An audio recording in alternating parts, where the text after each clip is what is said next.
शुभ सकाळ मंडळी, कशा आहात तुम्ही? मजेत ना? तर आज आहे सोमवार 3 नोव्हेंबर आणि इथे बघू शकता मी आमच्या टिफिनसाठी आज काय करायला घेणार आहे. इथे भेंडी आणि आपल्याला डाळ भात करायचं आहे. तर मी ही सर्व तयारी करून घेतली आणि स्वच्छ पाणी सर्व आहे धुवून घेतलेलं आहे. ते भेंडी वगैरे त्याच्या पहिला मी वरण करून घेतलं, म्हणजे हळदीची डाळ करून घेतली म्हणजे अंशूसाठी. आणि भेंडी भाजी करण्या अगोदर मी आहे ना मस्त भाजून घेते भेंडी. तर भाजल्यानंतर मस्त खूप छान अशी आपली भाजी तयार होते भेंड्याची. तुम्हाला दाखवते मी, बघू शकता तुम्ही. सुटसुटीत अशी भाजी होते आपली आणि चिकट बिलकुल होत नाही ही भाजी. आणि इकडे मस्त साईडला मी भात पण ठेवलेला आहे गरम. तर चला सर्व जेवण आपलं रेडी आहे. इथे गरमागरम भात झालेला आहे मस्त माझा. इकडे झालेला आहे मस्त आपला वरण म्हणजे हळदीची डाळ आणि इथे आपली भाजी.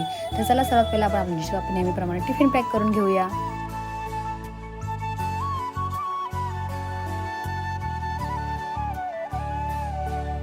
तर चला मग मंडळी, अशा प्रकारे आपला आजचा टिफिन आहे. तुम्हाला कसा वाटला आजचा टिफिन नक्कीच कमेंट करून सांगा मंडळी. आणि आवडला असेल तर लाईक शेअर करायला विसरू नका. चला आता आपण भेटूया अशाच पुढच्या छानच्या टिफिनच्या नेक्स्ट व्हिडिओला. तोपर्यंत बाय बाय.